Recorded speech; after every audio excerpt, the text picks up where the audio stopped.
And that's my actually my advice for all of you if you're listening. Please make mistakes. Please do a big fuck up. Because how you act with it is a great way of showing the audience who you as a person are.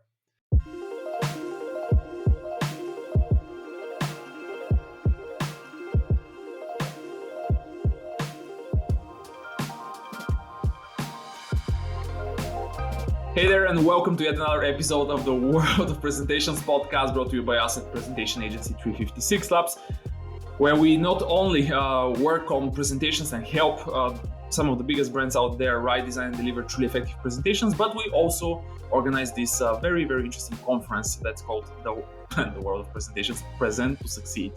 Anyway, I'm not the important person for the day. Obviously, I'm Boris, I'm the founder of the company and your host for the episode, but as this is a podcast, we have a guest. And as that's an interview, the guest is way more important than me. So who is our guest today? His name is Marco Pesch. By the way, Marco, the family name, I love the family name. Pesch. He is the founder of presentation training agency Happy Good Talk, where he and his team, by the way, listen to this one, everybody, believe that your audience is fed up with standard speakers, with standard tricks and standard jokes. Maybe Marco is now going to help us a little bit and tell us what they're doing with their customers. So we'll probably find that out in a minute. And so, Marco, welcome to the podcast. I'm super happy that we are finally doing this after 4 months of logistics. Like, that's insane. I know. Thank you very much for inviting me and hosting, Boris. Perfect. Marco, how did you ended up being what happened so that you ended up in the presentation space, in the presentation community, in the presentation industry? What happened with you? Everyone has a story, and it never starts with, I really wanted to be a professional presenter or person that works in the presentation space. Always something happens before that navigates that decision. What happened in your world? Well, exactly. My story actually started quite the opposite. Okay. I started working as a consultant right after my studies for a big, large financial corporate company. And I was working there as a consultant and advising our customers on how to be an entrepreneur and how to work better together, etc. Then 2008 came and the financial crisis hit in Europe, also in the Netherlands. And the program we were working on became a huge hit, a huge success. And my manager by that time told me, Marco, you're going to organize a roadshow and you're going to be the presenter and you're going to talk about our success. And I thought, I don't dare, I don't want to, I can't. So I decided to take up an acting class, improv acting, so I could learn how to present myself on stage and I could learn on how to play with my audience, etc. And I remember that I walked in there. It was, I'm in Amsterdam at this moment, and I did one of these acting courses in Amsterdam. And I remember that day when I walked in there and I saw that paper sign on the door stating improv theater, just come through the door. And I just fell in love with it. This is it. I had no clue what it was, but this is it. So about 6 to 8 weeks later, I handed over I quitted my job and I started in the field of acting, the field of theater. And I loved it. It was an amazing place to be. But living as an actor in the Netherlands, and I think everywhere around the world, it is a tough job. And it's really hard to find a job and to find work.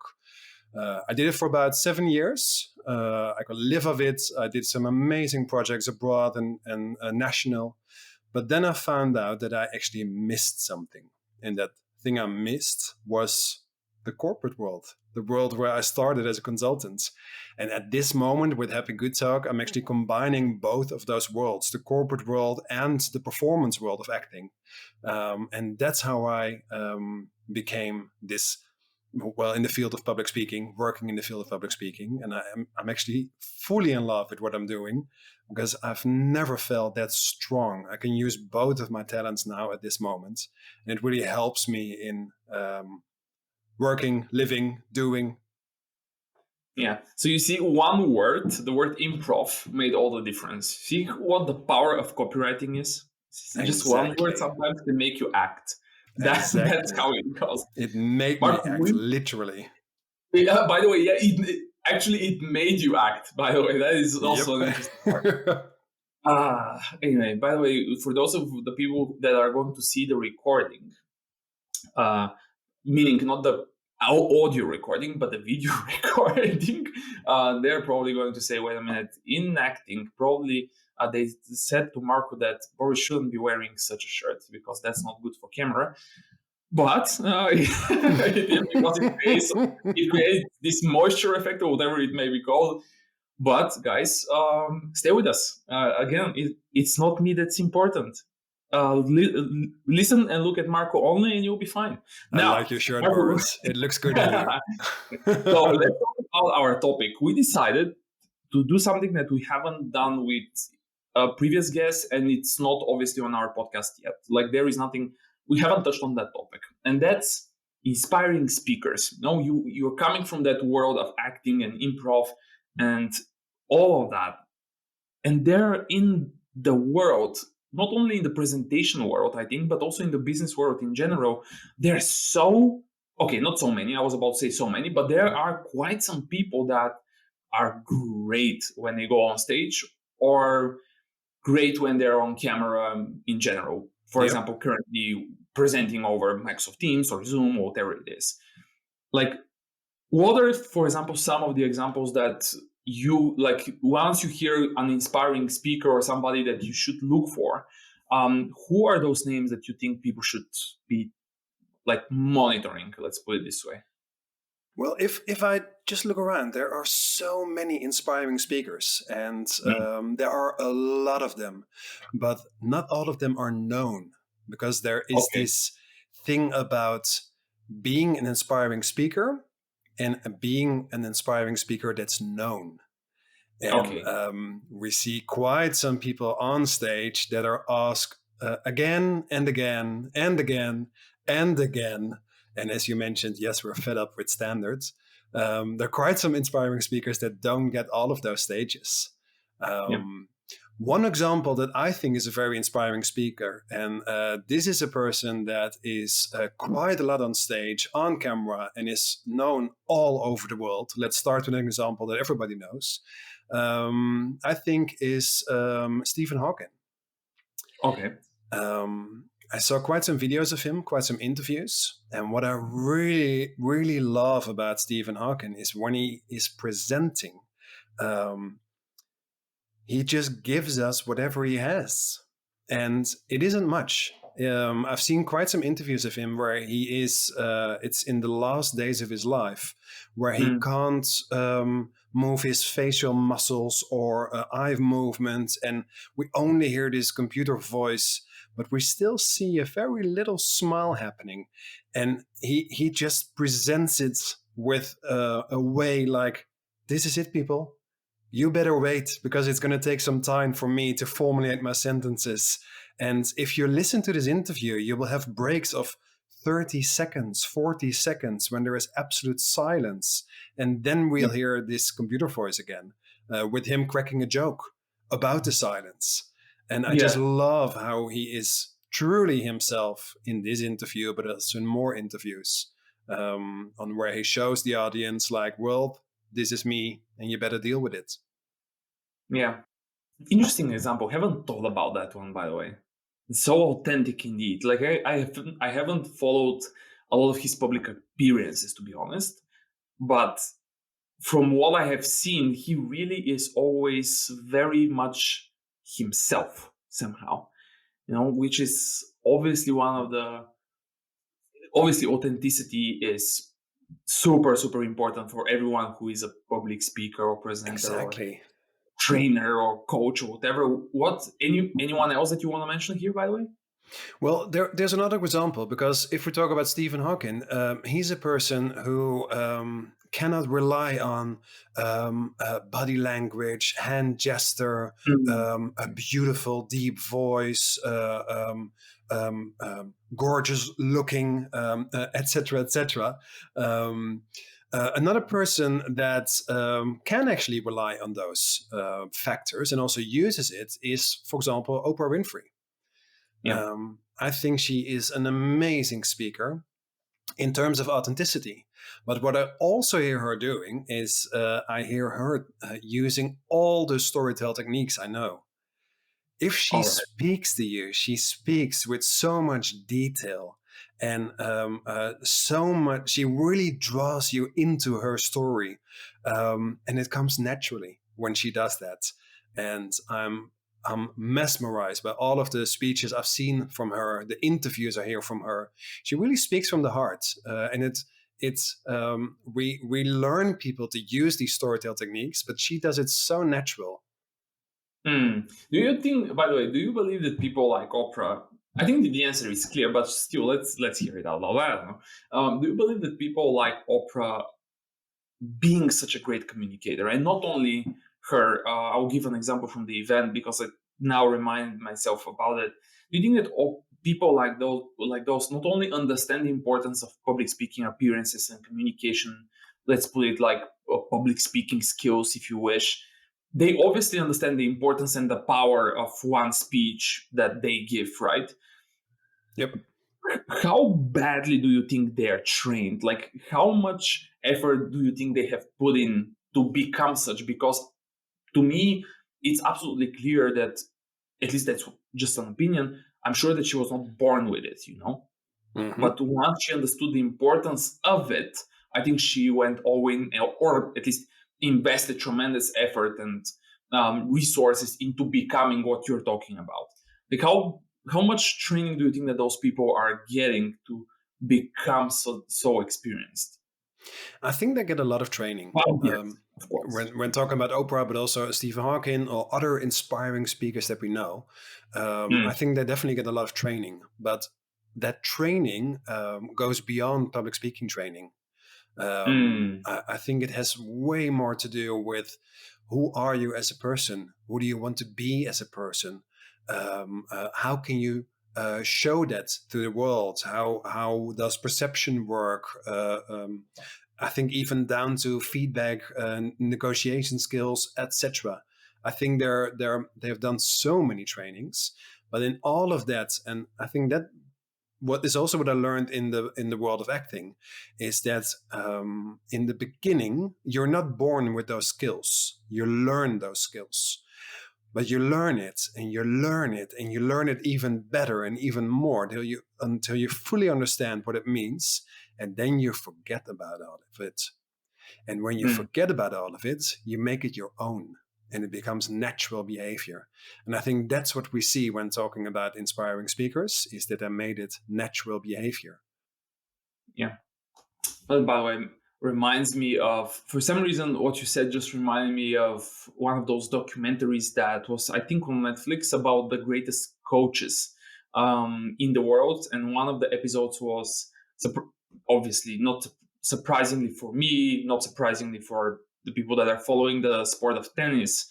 There was this episode with the coach of Serena Williams. I don't Mm-hmm. know if you watch this, but for everyone who is listening, watching, whatever, you have a Netflix account, or if you don't, just buy one. I mean, it's cheap.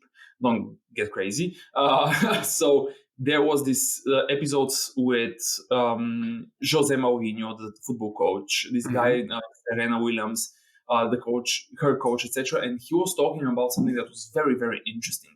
And he was talking about the fact that everyone is chasing perfection, right? And that in the case of Serena, there is another level. You know, there is, in her case, there is something that he says that Serena is actually better, or at least she was better when she was in her top years or whatever. And he was saying something that really made an impression on me. Like, it really somehow resonated with me on the fact that he said it's not the level above perfection is automaticity. You Mm-hmm. know, she is not, when you see her play, she is not perfect. She has done each and every move so many times, right? So many times with obviously the best coach or the best coaches. Who knows how many coaches are involved in there?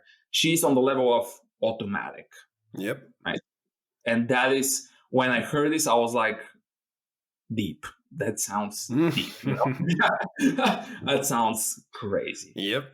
I can also imagine that if you're listening to this podcast and you think, well, Serena Williams and Oprah Winfrey and Stephen Hawking, those people have all the opportunities to train their entire life, every minute of the day, for their profession.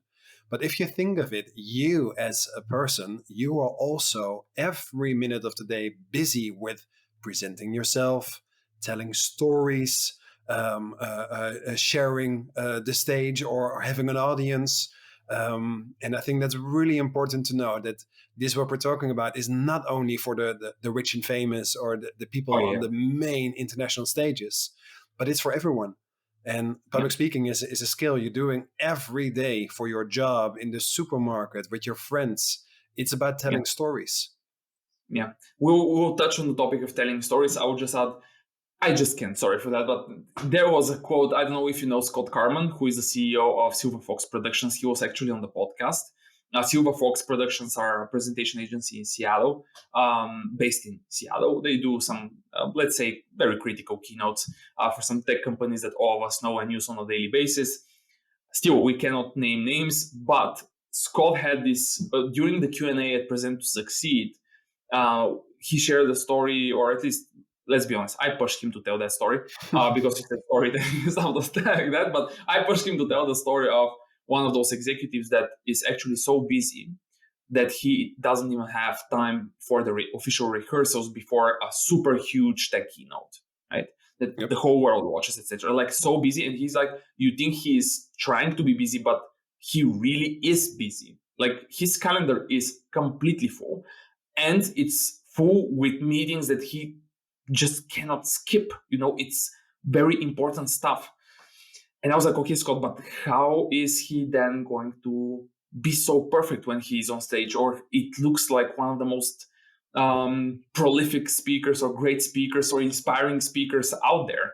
Again, I'm not sure whether or not that's him or her or whatever. I think I know who that person is, but he didn't confirm any names.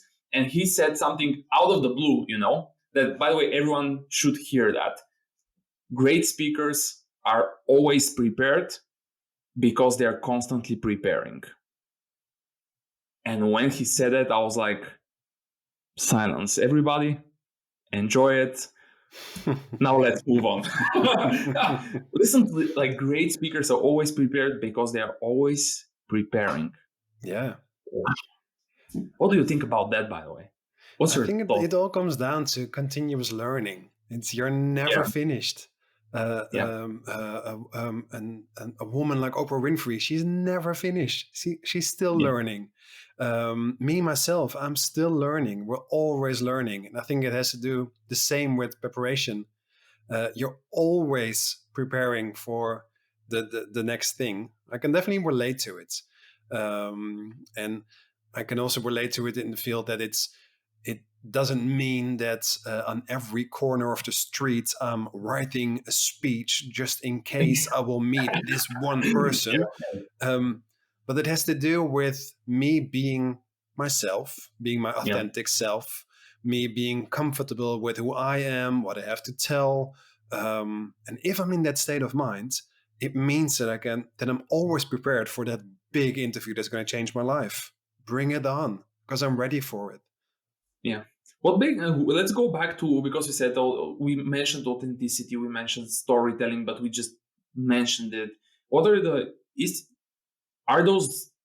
it the authenticity and the storytelling components that make up the inspiring speakers? What are their, like, what happens there that all of us are looking towards those people? Like, what do you think? I think it's at Happy Good Talk, we're a public speaking training agency, and we train a lot of people in the field of public speaking. And we ask this question to our participants. Like, who do you think are inspiring speakers, and also why? And if we ask people why, they don't always know. Well, they just are. But what is important to know is that whenever we ask for, can you give examples of inspiring speakers? We either hear the standard names, Tony Robinson, Barack Obama, Martin Luther King speech, etc. But if people go blank, we ask them to go back to their university time or their time at high school, and we ask them about teachers. Please tell us, who was your most inspiring teacher? And people always have an example. And then we ask why. Why is this teacher one of your examples of inspiring speakers? And then they come up with an answer like, well, they were able to touch me. They were able to make me memorize what they said. And they inspired me to do the same what they did. And then we ask, well, what is it then what they did? Well, it had to do with, is then the answer, it had to do with they're just themselves. And now we touch the core of authenticity. I think authenticity is a buzzword that we're all using, and I get an itch from it when I use authenticity. But it is that feeling of you being you. It is that feeling that if we see people on stage, we know they've got it. And this it factor has to do with a person who is comfortable with themselves, standing there, full of self-confidence, without being arrogant, without diminishing themselves, just being themselves, being present in the moment. And I think that's what we all call authenticity. And if you're able to combine that with those great storytelling techniques that we know, I think then the magic happens. And the magic is connection. And the connection here leads to action. And that is what public speaking is all about to me. You communicating a story that leads to action. Yeah. You said that you're asking your students about those things. And by the way, that's always one of the very interesting things. Like, what is the feedback of people that are completely unbiased, in such something like that? And the answers are always fascinating, by the way. So it's always cool to see some data points like that and try to understand, wait a minute, we're constantly trying to understand everything. But then once you just ask people around you and they give you the exact answers, that it's so simple answer, like they are just who they are. Like, yep. Okay. Let's start there. Okay. How do I do that? Just be who you are. And my question was exactly that. Like, you train a lot of people, a lot of organizations, obviously. How do you teach that? Like, how do you help those people become those inspiring speakers? Whether or not they become known or not that much, that is, there are a lot of other factors that play into that, of course. But how do you create such an inspiring speaker? It is a very simple answer, but it's a very difficult thing to actually get there in practice. The simple answer is just be you. But then again, how to do that? Because we're now recording a podcast. We're using a software for this that I've never used. So when I first entered this meeting, I was a bit nervous, like, what are all these buttons about and how is this working? And I'm becoming less of myself then because I'm getting nervous. And I think for all of us, this is the case. Put us in an elevator and an important person next to us, and the word elevator pitch pops up in mind. How to do that? How to be yourself in such moments. And in the trainings, we do a lot to actually give people the confidence, but also the safety to feel themselves, become themselves. And one of the theories we use, and I think that's a very interesting theory to share with you, is from a lady called Betsy Rodenberg. And she is an American lady, and she did research about actors on stage. Why do some actors have it, and why do some they simply do not have it? That sounds like a book title, by the way. Also, Her book is called The Circle of Presence. oh, there is a book. There is a book about it. We'll link that up. What was the name of the book? Let me write it down. The Circle of Presence. And she talks about why do some people have it and other people don't. And then also, what is it? Well, the it is what we just defined when talking about inspiring speakers. It has to do with authenticity, you being you, combined with storytelling techniques, but how to become it, how to become your full self. It is easier said than done. And she calls this the circle of presence. And it has to do with energy. And I think you can all relate to it, that at sometimes there is this energy you feel yourself that you just want to withdraw. You want to, well, actually, just do not see me, do not listen to me. Who am I? We hear volume going down. We see people withdrawing themselves from the situation, people going to the background, and we actually see this energy. We can feel the energy of the other person. This is what happens when you see speakers in digital meetings who actually turn off their camera or who turn off their microphone and just become silent. Or speakers on stage who you see stuttering with their cheat sheets with and nothing happens anymore. That's an energy we can relate to, and Betsy calls this energy 1. There's also energy 3, and that's also an energy we can relate to. Is it from 1 to 3? From 1 to 3, indeed. I will explain Circle 2 energy in a moment. All right. I was like, well, wait. What's going on? Sharp. Right. So what about energy 3? Energy 3 is the complete opposite. That's the energy that goes outwards. That's the energy we know from people like, for example, Tony Robbins. Bursting on stage, energy, volume, quotes, etc. Bum, bum. And everything goes outwards. Yeah. The circle 2 energy is what she calls the circle of presence. And that's somewhere in between. You don't have to diminish yourself. You don't have to withdraw. Don't make yourself smaller than you are. But you don't have to burst out in, look at who I am the big boss on stage. It is somewhere in between where you are just being you. If you know the Aikido sports, it has to do with also fight or flight. And it's that place in between, the inviting space. You don't have to fight, you don't have to flight, but you just are present in this moment. You are inviting whatever happens.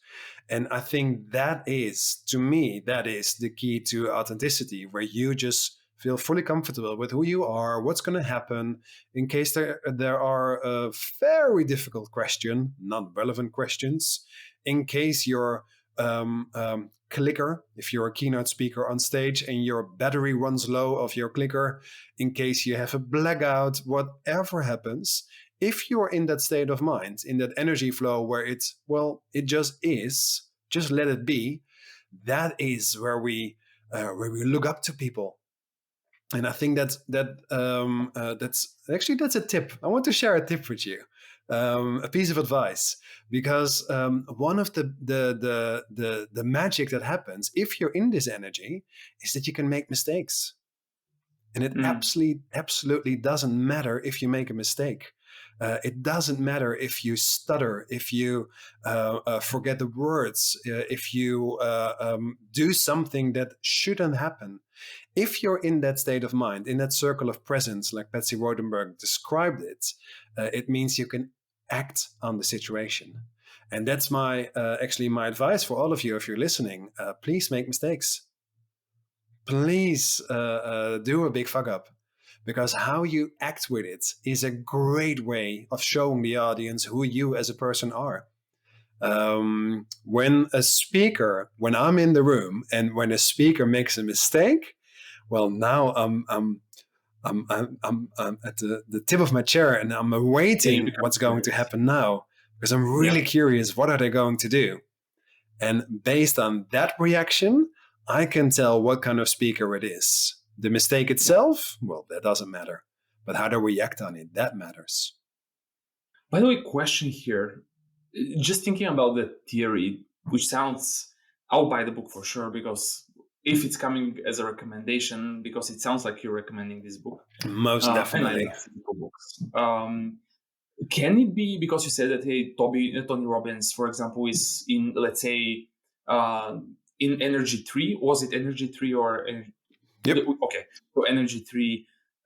And for him, energy, that level, number 3, let's say, is his normal, even though it looks extreme to many speakers or many presenters or coach, whatever, right?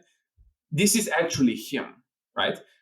Based on this theory, just for myself, and for everyone who is listening, obviously, does it mean that he should be fine because this is who he is? Yeah, he is in number 3, right? He is very outwards, like he really goes with his energy outwards, but he is not in Energy 2 where the magic is, or at least based on the book, it seems like Energy 2 is where magic happens. Yep. Is it okay to be in Energy 1 and Energy 3 because that's where you, like, this is who you are, right? What is the case, or should you, what's the case there? Well, there is no right or wrong in this.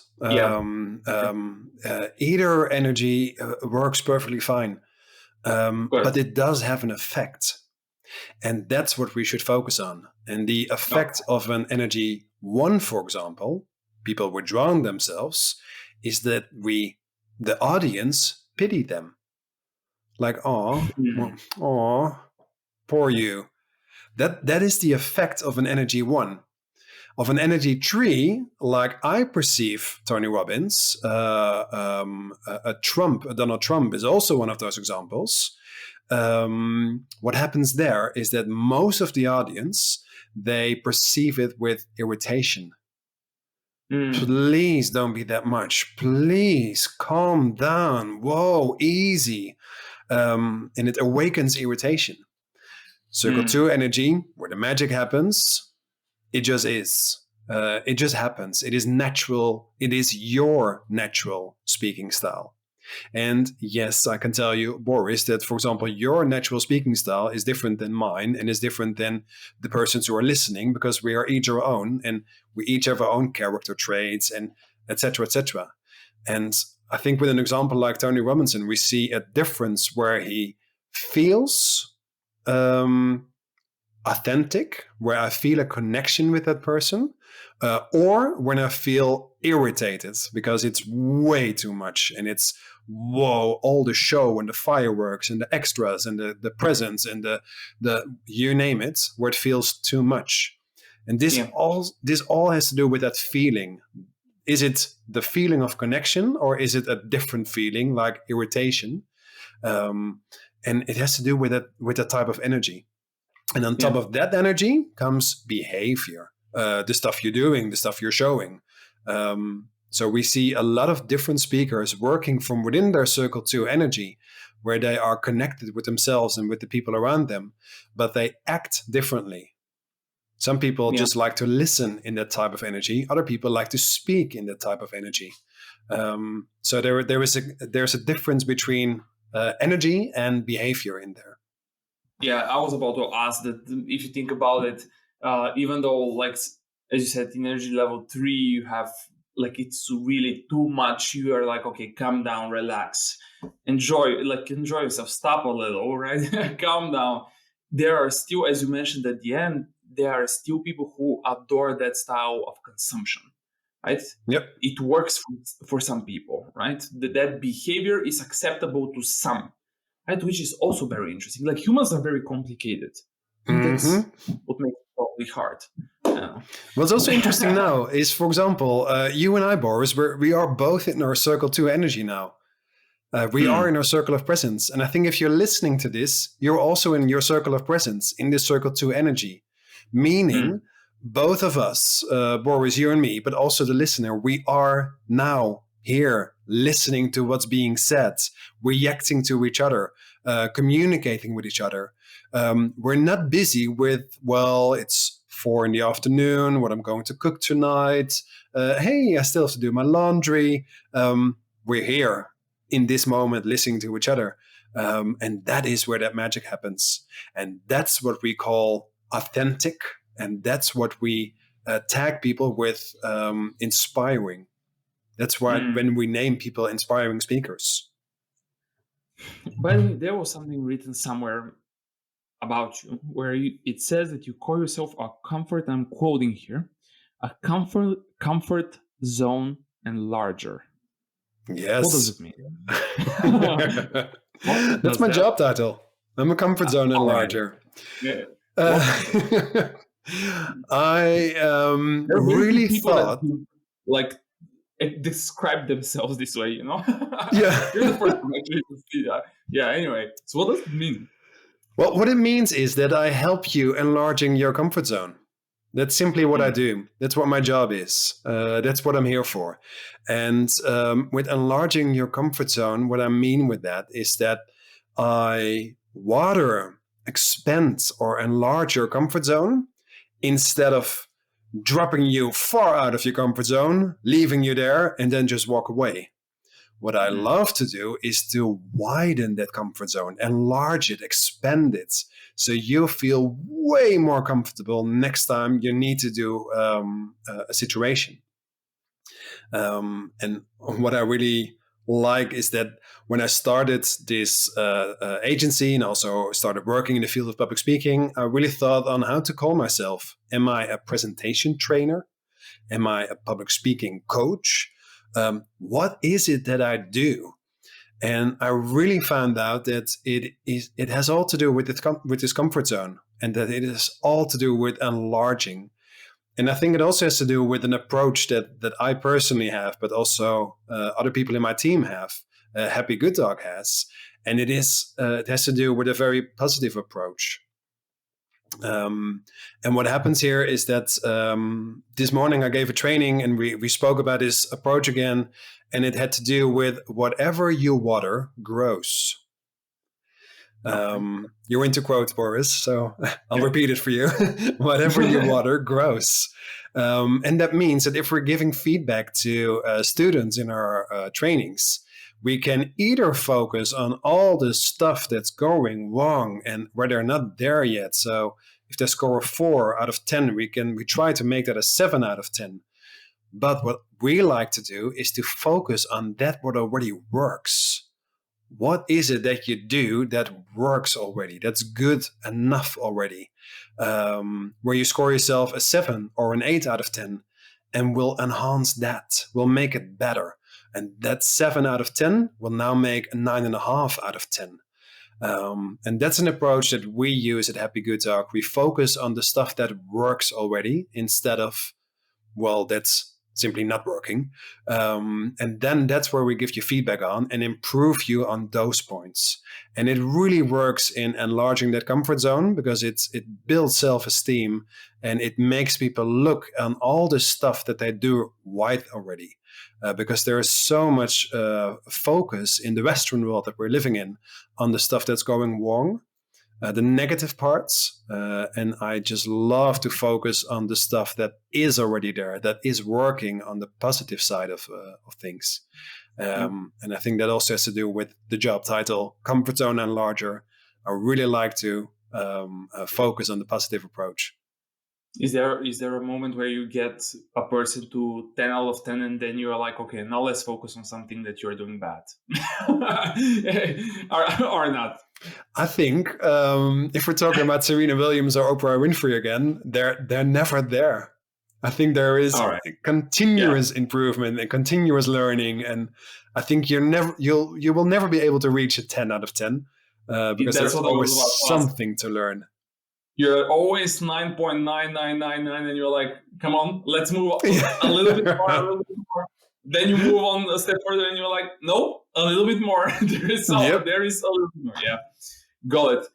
Wow, that was an interesting one. I definitely have to check that book, by the way. I haven't heard that book for some reason. Like, is it is it more popular in the acting world, or is it me missing? Yeah. No, it is more popular in the acting world.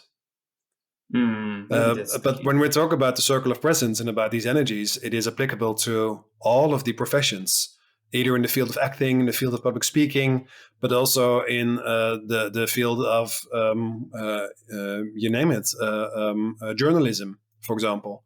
Yeah. It can be implemented broadly. Yeah. Which And I reminds me, think, by the way, yeah, go ahead.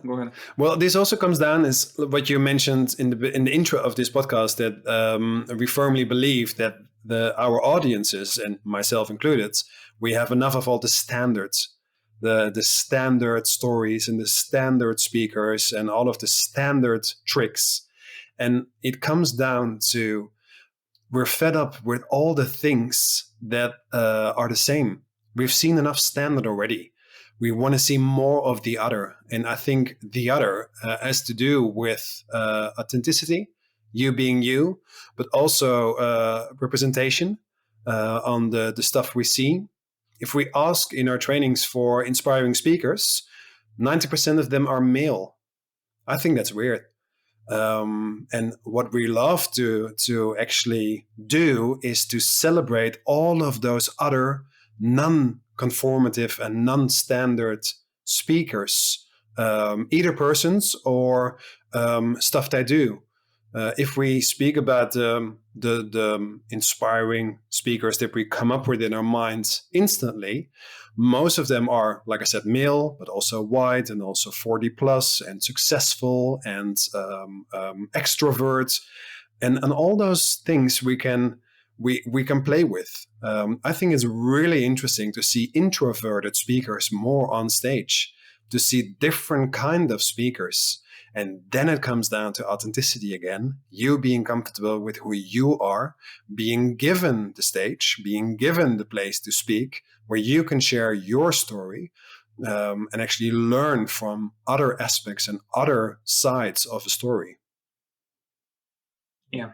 By the way, when you said that this book is applicable to so many other professions or roles or people, I reminded myself of Alberto Cairo's book, who is data visualization person, very super popular in that space, who recently wrote a book that was called How Charts Lie. And we immediately bought it, obviously, because our work very often includes on the second stage when we are designing the presentations for our customers, include the design part, and numerous times we have data involved in there. And when I read that book, I was like, wait a minute, this is not a book for us, for presentation people, for designers, or for those type of audiences. This book is for everybody. This is a business book, because it's like, hey, you're consuming data like every day through various channels. However, how do you read that can be very tricky, and what the creator, what the author of that visualization, let's say, decided to do with that visualization can actually lead to completely different stories that you tell yourself. So let's recommend those two books to everybody that still haven't read them. I'll definitely get The Circle of Presence for myself. But everyone, this Alberto Cairo's book blew my mind, to be honest. Like, I was like, wow, I need to give this to everybody. Everybody should read this. Anyway, Marco, that will be a very interesting question now, so get ready. Is there somebody that you know from the business world, from your trainees, from the presentation world, in one way or the other, like that made an impression on you, with something that you think, because it made a positive impression on you, we need to get here on this podcast? There are so many, Boris. All right. Let's go with it. I mean, many interesting people. All right. Are you asking more on the public speaking side or on the business side? Well, to choose, let's go one each. I'll be curious. On the all right, on the public speaking side, there is a lady I've recently met, two ladies actually. They have started the Story Society. and they're called Dalida de Graaf and Astrid Rose. Two ladies who have decided to build a career in public speaking, to also start a training agency. And I'm working together with them now. And I really love their way of entrepreneurship and their enthusiasm and the way they want to make the industry better, where we can learn from each other. I think that's one. And on the business side, I'm writing down, taking notes. Taking notes, really good. I see you writing it down. Yeah. A second one more on the business side would be Denise Laan. She's a Dutch lady. She's a former soldier, has worked at the police, and is now a sports instructor and a public speaker. And she was in one of my trainings. And I think she's so inspiring with, if we're talking about less standards and more of you, please, well, she is an example in how you can show more of yourself, who you are, being not so standard as what we know. And she's a great example in this authenticity field for me. Interesting. These are great. I will definitely make sure that I reach out to them, or at least I will ask you, of course, to introduce me. Anyway, let's move on. So one last from me, because it's already 45 minutes, Marcus. So we can obviously speak about that topic for many, many hours. Yep. One last, what is the best place? It's actually one question with, anyway, two questions in one. What is the best place for people to connect? Social media channel that you are active on, and what is the place for people to find more about what you're doing?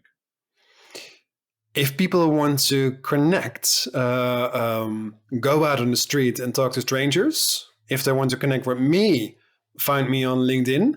All right. Just look for Marco Pesch, Pesch. It is a lovely name, and I think its origin is also to be found in the Balkan. So I'm very proud of that heritage. And if they want to know more about me, look me up on social media, on LinkedIn mainly, or on Instagram, where you will find on Marco Pesch, you will find my Instagram accounts and my LinkedIn accounts. And I will share there tips, videos, blogs on how to become a better public speaker, how to become more authentic, and use storytell techniques. And one of the storytell techniques that there is the power of 3. Do you know that one, Boris? Yeah, of course. The magic number of 3. I've given you one piece of advice. I've got 2 more, 2 short ones. The first tip was about making mistakes. Please make mistakes, because it's a great way of showing yourself. A second tip would then actually be, don't be a copycat. Don't be Oprah Winfrey, Stephen Hawking, Boris, Marco. Just be you. It is the best version you can show of yourself. And the third one, and it has to do with me being a bit nervous in the beginning and this new software and what to do. In the field of acting, we say often, take 5. Just take 5 minutes, have a break, treat yourself, and continue. And that's my third and final piece of advice if you're listening. Just take 5. Take some time to prepare, take some time to rest, to calm down your nerves, regather the troops, and bring your best version. Brilliant. And on that note, we need to probably end. I think there is nothing more to be said here. Marco, thanks so much for joining. This was super, super interesting. I really personally enjoyed myself recording this, and I believe that a lot of people who are listening to this one will find a lot of inspirational ideas here. And at least your top 3 ideas that you just shared are things that they need to definitely try as soon as possible. I think definitely. Okay, Marco, thanks so much for joining. That was super, super nice. We'll make sure that we link your Instagram account and your LinkedIn account so that people can find those videos also. And we will link up the books, right? Those books that we made so popular in this podcast for some reason. So again, thanks so much for joining. Thank you. Absolutely. For everyone, check Marco's work. You'll find him on the show notes, and also check 356labs.com, not 365labs.com, it's 356. Marco, there are a lot of people that think that our company is called 365, but who cares? At the end of the day, plus, if you still haven't heard about the presentation skills conference called Present to Succeed, please go to the respective website and check it out, presenttosucceed.com, and probably, who knows, maybe we'll see Marco next year there. We'll see. Thanks again for listening, and we'll see you in the next one.